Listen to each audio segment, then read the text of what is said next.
Hello everyone and welcome back to GPC Week 5. First of all, I want to apologize.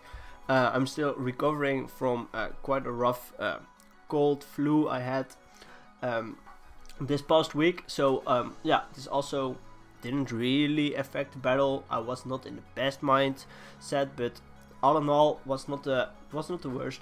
But this week we're facing Esther, and this is an important game, but also really a great game, because last season I also played Esther, and we had a really great game, and it was it was a really close game. It ended up in a 1-0 for me. And Esther is a little bit of our GPC rival, and I also like playing him. It's a bit scary this week though, because he has quite some big threats on his team, and overall matchup was not that much in my favor, I must say.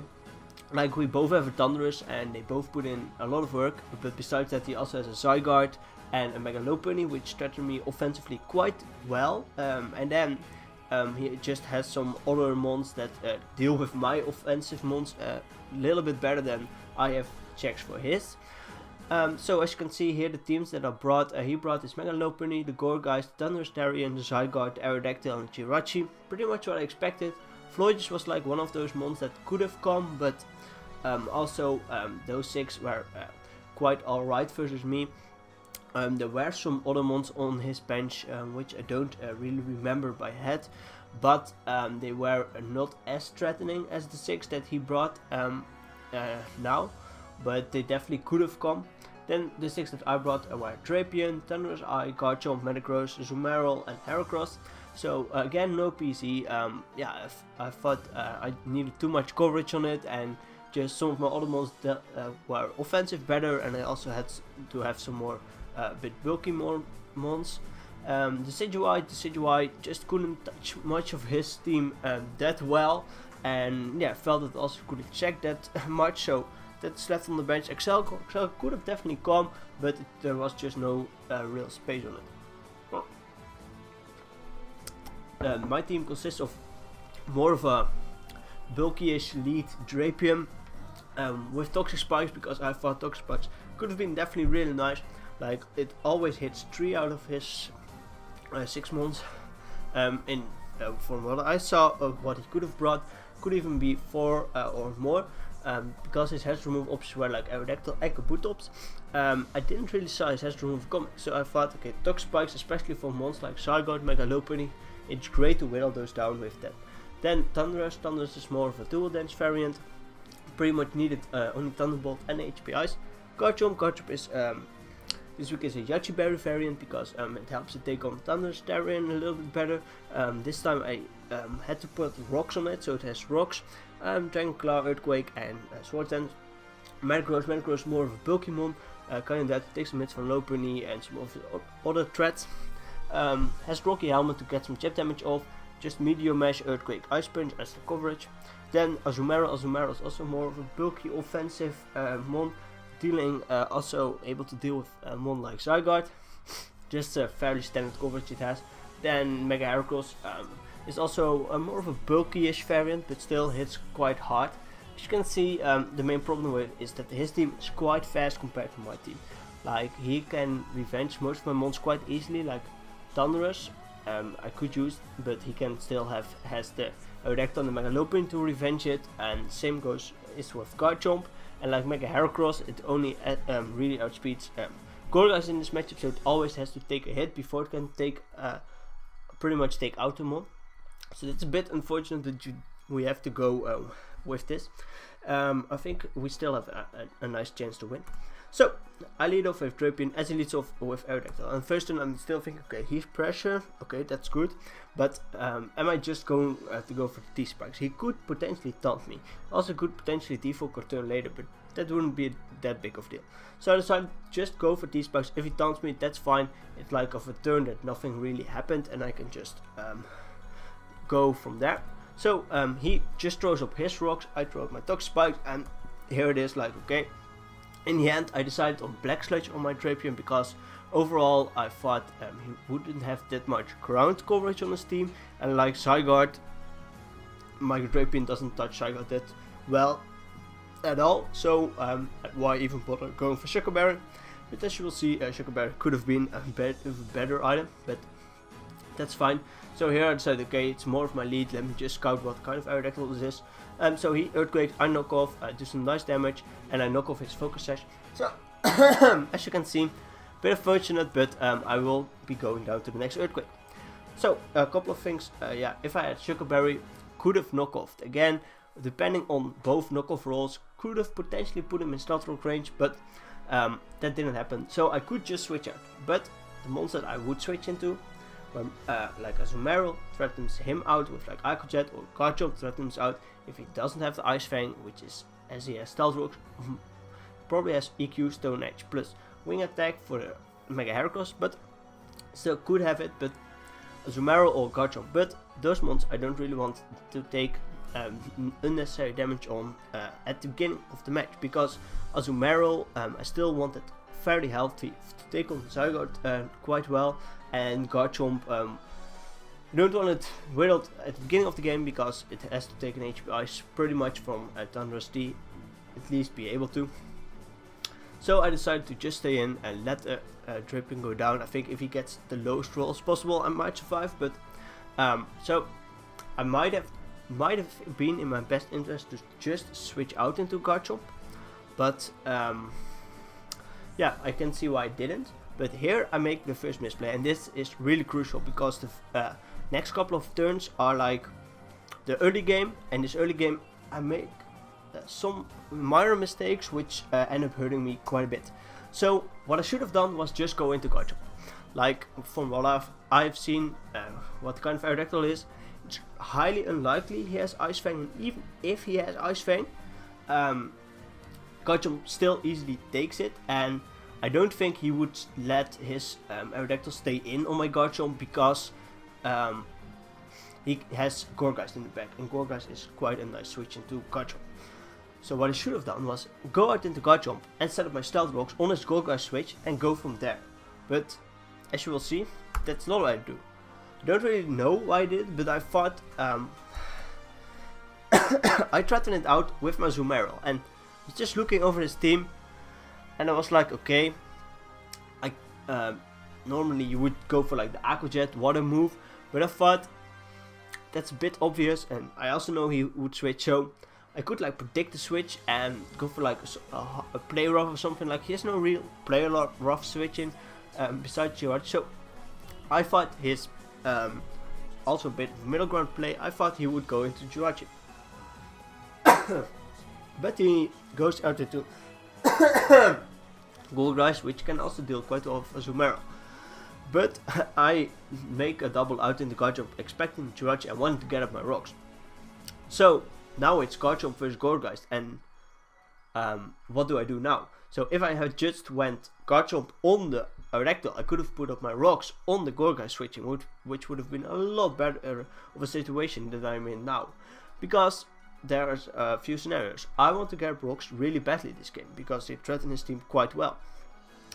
I also know Will-O-Wisp from Gourgeist is quite logical play. As you can see, my only switch to Will-O-Wisp would be Thundurus. But he also knows that my only Will-O-Wisp switching is Thundurus, so he could easily pull a double out into Aerodactyl expecting my Thundurus. Because Aerodactyl is also kinda expendable this game, because the other mons still deal quite well with my team, so we can afford to make the double. So for that reason, plus the reason that I really want to get up Stealth Rocks, I decide to just throw up my Stealth Rocks in. He just makes a safe play, which overall a good play, and he just Will-O-Wisp me. So as I said, if I had played the last few turns a little bit better, I could have gathered my rocks without being burnt, and this all would have been a lot better. Now I just have to go into Thundurus. He just goes for Synthesis. Here I just throw off an HP Ice. I thought that's overall my best play. Can also scout the damage. He ended up being a minus per def nature Gourgeist, so I'm able to two-shot it quite easily with HP Ice. Like and I understand why he stays in. He doesn't really have a Thundurus switch in, because for Jirachi I could still have a Dark Pulse, and that could still do a tremendous amount of damage. So he just sacks off his Gourgeist, gets a little bit of chip damage off on my Thundurus. I just take him out of Thunderbolt in case he would make a cheeky switch out into Jirachi. Here he goes low penny, as I said, he has quite some nice revenge for me. And I go Marigros, and here starts the mid game. And here the crucial turn of the match comes. He goes for Ice Punch, it takes nothing, he takes more than me, but I get frozen. And this is really big, guys. Because due to not my best early game, I'm already a bit behind. But this freeze sets me back a whole lot. So this turn I just throw off a safe medium mesh. It hits pretty much everything for good damage except Jirachi. It doesn't do that much to Jirachi. Would still do like 15-20% to a bulky Jirachi. So that's still decent damage. But I get frozen, and here it's like, okay, I have to scout this Jirachi. I see it has leftovers, but it can still have moves like Shadow Ball. So I just go out into Garchomp. It's also a bit expandable at this point.